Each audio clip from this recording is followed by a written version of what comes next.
తెలుగువారి ఇంట పచ్చటి తోరణాలు, ఎర్రటి గోరింటాకు, ఆడపడుచుల ఆట పాటలు, అట్లు పోసి చేసుకునే పండుగ అట్ల తద్ది. హాయ్, హలో, నమస్తే and welcome to JC from 2 states. ఈరోజు మేము మా ఇంట్లో చేసుకున్న అట్ల తద్ది విశేషాలు చెప్తాను చూడండి.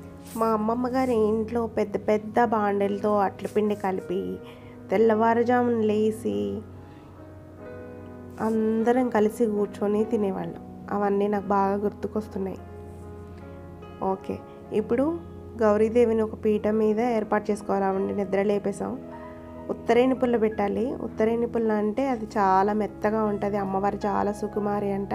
అందుకని ఆవిడ పళ్ళకు దెబ్బ తగలకుండా ఉత్తరేణి పుల్లతో ఒక మొహం కడుక్కోవడానికి పెట్టి ఒక చెంబుతో నీళ్లు పెట్టాలి. అంటే తనని కూడా మొహం కడుక్కోమని చెప్తున్నట్టు. నెక్స్ట్ నేను కూడా ఫ్రెష్ అయిపోయాను. ఫ్రెష్ అయిపోయిన తర్వాత అమ్మవారికి చద్ది రెడీ చేస్తున్నాను. అంటే మార్నింగ్ చద్ది ఉండే కదా, మనం అట్లా తద్ది ఉంటాము. చద్దిలో అన్నం, బెల్లం, పెరుగు, ముద్దపప్పు, నెయ్యి, చారు వేసి అమ్మవారికి చద్ది పెట్టాను. గోంగూర పచ్చడి కంపల్సరీ అండి, మీరు మర్చిపోయారా? అమ్మమ్మ వాళ్ళ ఇంట్లో ఇంకా చాలా వెరైటీస్ ఉండేవి. వాళ్ళందరితో కలిసి కూర్చోవడం, నేనంతా పని ఎగ్గొట్టేయడం, నాకు అవన్నీ బాగా గుర్తొస్తున్నాయి. కానీ ఇప్పుడు చాలా మట్టుకు పని చేశాను నేను. మా మమ్మీ రెడీ చేసి ఇచ్చింది, కానీ నేను కూడా చేశాను. కానీ తడబడ్డాను నేను. వాళ్ళందరూ చేస్తుంటే వాళ్ళని ఆట పట్టించుకుంటూ ఉండేదాన్ని. కానీ ఇప్పుడు నేను చేసే రోజు వచ్చేసింది కాబట్టి నేను కూడా చేశాను.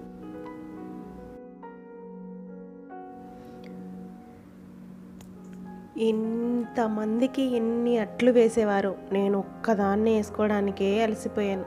ఆ అట్ల సంగతి ముందుంది, చూద్దాం. అమ్మవారికి నైవేద్యం అదే చద్ది పెట్టేశాను చూడండి. నెక్స్ట్ నేను కూడా చద్ది తినడానికి రెడీ అవుతున్నాను. అర్లీ మార్నింగ్ ఎలా తింటారు అనే క్వశ్చన్స్ ఎవరికైనా రేజ్ అయితే పర్వాలేదండి, కొద్దిగా గొంతు దిగదు కానీ తినేయాలి, తప్పదు. సో నేను కూడా అన్నం పెట్టుకున్నాను. మార్నింగ్ ఏందో తినలేదు కానీ గోంగూర పచ్చడి చాలా బాగుంది. ధనియాలు వేసి చేసింది మా మమ్మీ.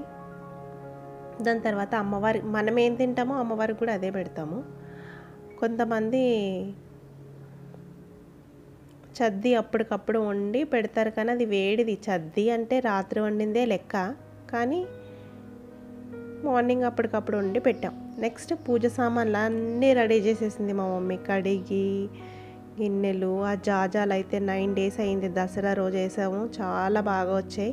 ఆ గిన్నెలోది అట్ల పిండి పెద్ద బాండీలో కలిపిందే నేను చూశాను. ఇప్పుడు నా కోసమే కాబట్టి చిన్న బాండీలో వేసుకున్నాను. అన్నీ రెడీ అయిపోయాయి. నెక్స్ట్ అట్లు వేసేద్దాం. ఇప్పుడు అరౌండ్ 3 అవుతుంది టైము. మా మమ్మీ అన్ని 12 o'clock రెడీ చేసి ఇచ్చిన. నేను అట్లు కూడా వేసుకోవడానికి చేతగాలేదు నాకు. అంటే ఫాస్టింగ్ ఉండి చేయాలి కదా, ఇది మాత్రం నేనే చేశాను. సో ఈ పిండి ఎలా నానబెట్టానంటే, ఒక్క తవ్వ పప్పు నానబెట్టాను. దానికి 4 తవ్వల బియ్యం వేసాను. సో ఇది కిలో బెల్లం తెచ్చాను. కిలో బెల్లానికి 3 కుందులు వేసేసాను. అంటే 4 కుందులు వస్తాయి. సో 3 కుందులు వేసాను. సన్నగా తరిగేసి బెల్లంలో కలిపి కొంచెం సేపు ఒక పక్కకు పెట్టుకుంటే బెల్లం అంతా కరిగిపోయింది. నెక్స్ట్ నేను వేసేసాను, అట్లా వేసేసాను. సో ఒక ప్యాన్ పెట్టాను. ఒక ఫ్లాట్ ప్యాన్ పెట్టుకొని దాని మీద ఒక గరిటెకి క్లాత్ చుట్టాలి, వైట్ కలర్ది. అది చుట్టిన తర్వాత దాంట్లో నూనె అద్దుకుంటే ఎక్కువ ఓవర్గా పడదు, నూనె ఆయిల్ అనేది ఓవర్గా పడదు. సో మనం ఇంకా చిన్న సైజెస్లో కూడా వేసుకుంటారు, కానీ మనకు అంత ప్రాక్టీస్ లేదు కదా. మనం చూడడం తప్ప చేసింది ఎప్పుడూ లేదు. This is the first time నేను చేసేది, కాబట్టి నాకు వచ్చినట్టు వేసాను. అవి కూడా బాగానే వచ్చాయి. అవి వేసిన తర్వాత కొంచెం గాలికి పెడితే తొందరగా చల్లగా అవుతాయి. దీని అట్ల పిండికి ఒక శాపనకార్థం అంటారంట. అసలుకి అట్లు పోసి నోము ఎందుకు నోచుకుంటారంటే, మన ఫ్యామిలీలో ఏవి కలతలు రాకూడదని. ఒక గ్రహానికి మినపపప్పు, బియ్యం, ధాన్యం అనేది ప్రీతికరం అంట. సో ఆ గ్రహానికి సంబంధించి ఈ పప్పు బియ్యం పెట్టి నైవేద్యంగా పెడితే ఆ గ్రహస్థులు ఆ గ్రహం వారు అదే గ్రహాలు ఉంటాయి కదా, ఆ గ్రహం వారికి సాటిస్ఫై అవుతారంట. సో అలా పెట్టి అమ్మవారి దగ్గర నోచుకుంటారు. సో ఏదో నాకు తెలిసిన కొన్ని విశేషాలు మీతో చెప్పడానికి ట్రై చేస్తున్నాను. ఏమన్నా తప్పులుంటే పెద్ద మనసు చేసుకొని క్షమించేయండి. ఓకేనా? ఇప్పుడు గంగాదేవి కోసము మనం చెరువు దగ్గరికి వెళ్ళి గంగాదేవికి నైవేద్యం ప్రసాదిస్తాం కదా. మరి ఇప్పుడు గంగాదేవికి నేను చాలా దూరంగా ఉన్నాను, కానీ పక్కనే ఉంది, చెరువు అంటే లేదు కానీ.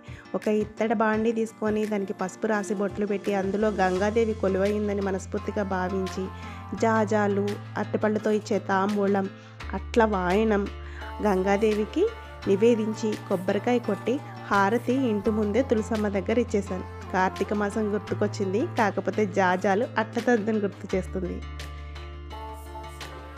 ఇలా గంగాదేవి పూజ అయిపోయిన తర్వాత మళ్ళీ లోపల అమ్మవారిని రెడీ చేసేసుకోవాలి. నేను ఆల్రెడీ మొత్తం రెడీ చేసేసుకున్నాను. ఇవంతా ఫస్ట్ రెడీ చేసుకొని అప్పుడు గంగాదేవి దగ్గరికి వెళ్ళి ఆవిడికి వాయినం ప్రసాదించి నివేదించి పూజించేసుకొని దాని తర్వాత లోపల అమ్మవారి దగ్గరికి రావాలి. అంటే చెరువు దగ్గర నుంచి ఇంటికి వచ్చి గౌరీదేవిని పూజించాలి. గంగాదేవికి హారతి ఇచ్చేసాను. సో గంగాదేవి పూజ అయిపోయింది. ఇప్పుడు మనం బాండిలో వేసిన జాజాలని, అరటిపళ్ళు వాయినాన్ని, అట్లు వాయినాన్ని ఎవరు తింటారు? అదే చెరువులో వేస్తే చేపలు తింటాయి. సో రీసైక్లింగ్ అవుతుంది. ఇక్కడంత సీన్ లేదు కాబట్టి నేను పొద్దున్న లేచి ఆవుకు పెట్టేశాను. దానికోసమని నేను ఏదో ఒక చిన్న పీట వేసి ఈశ్వరుడి ఫోటో పెట్టుకొని గౌరీదేవి సెట్ ఉంటుంది కదా, ఆ సెట్ కూడా పెట్టాను. అమ్మవారికి మాత్రం పసుపు రాసి బొట్లు పెట్టి తమలపాకులో ఏర్పాటు చేసుకొని ఒక పళ్ళెంలో పెట్టుకున్నాను. ఎలా అయితే అలంకరించుకోవాలి అని మనం అనుకుంటామో అలా అమ్మవారిని అలంకరించుకోవచ్చు. దానికంటే ముందు వినాయకుడికి పూజ చేయాలి కాబట్టి వినాయకుడిని కూడా తయారు చేసేసుకున్నాను. నేను బొట్టు పెట్టుకున్నాను, ఒక పువ్వు కూడా పెట్టుకున్నాను. వినాయకుడికి బెల్లం అంటే ఇష్టం కదా, బెల్లం కూడా పెట్టాను. ఈ లోపల దీపాలు వెలిగించి అన్నీ సదురుకొని పెట్టి జాజాలతో డెకరేషన్ చేసుకోవాలి. ఇప్పుడు అమ్మవారికి ఒక వాయినం, నాకు ఒక వాయినం అమ్మవారి దగ్గర పెట్టేశాను. గౌరీదేవిని చూద్దాం రండి. మనం ఏదైనా పూజ చేసేటప్పుడు, నోము చేసేటప్పుడు మన ఇంటి దేవతని, కుల దేవతని, గ్రామ దేవతని కూడా పూజించాలంట.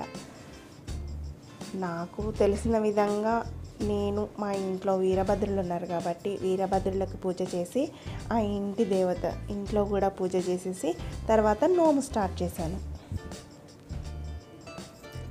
ఆదిదేవుడు వినాయకుడికి పూజ చేయాలి కదా. వినాయకుడు పూజ చేసుకున్న తర్వాత అమ్మవారికి, గౌరీదేవికి అష్టోత్తర శతనామావళితో షోడోపచారాలతో పూజ చేసేసుకున్నాను. ఇది నేను ఈ సంవత్సరం చేసుకున్న అట్లతద్ది నోము. మరి మీరు ఎలా చేసుకున్నారు?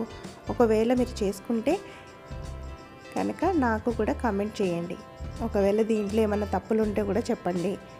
బాగుంటే కనుక ఒక లైక్ చేయండి, షేర్ చేయండి, సబ్స్క్రైబ్ చేసుకోండి. అమ్మవారికి తంగేడు పువ్వులతో ఉన్న పత్రి, సీతాఫలం పత్రి కంపల్సరీ కదా. ఒక్కొక్క స్టేట్లో ఒక్కొక్కలా చేసుకునే ఈ గౌరీదేవి నోము నాకు తెలిసినవి చెప్తాను. బతుకమ్మ అని చేసే తెలంగాణ స్టేట్లో కూడా గౌరీ పూజనే. కర్వా చౌత్ అని చేసుకునే పూజ కూడా గౌరీ వ్రతమే. అది ఫాస్టింగ్ ఉండి చందమామని చూడాలి. ఇక్కడ బతుకమ్మ మార్నింగ్ చద్దులు తిని మామూలుగా చేసేసుకుంటారు. మనం మాత్రం చద్ది తిని మనం నోముండి చుక్కను చూసి విరమిస్తాం. అమ్మ ఏ రూపంలో ఉన్నా అమ్మే కాబట్టి అమ్మ ఆశీస్సులు అందరికీ ఉండాలని మనస్ఫూర్తిగా కోరుకుంటున్నాను. ఇప్పుడు హారతి ఇచ్చేద్దాం.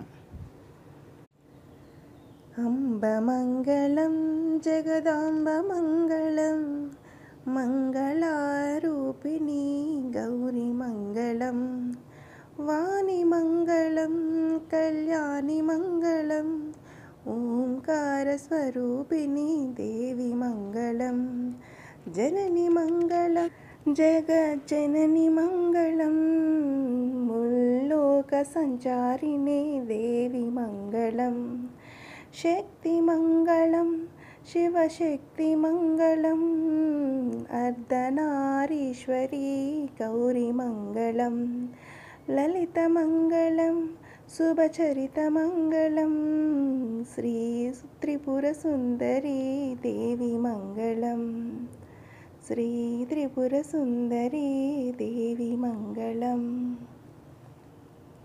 ఈ వీడియో నచ్చినట్లయితే like, share, subscribe. Signing off JC from 2 states.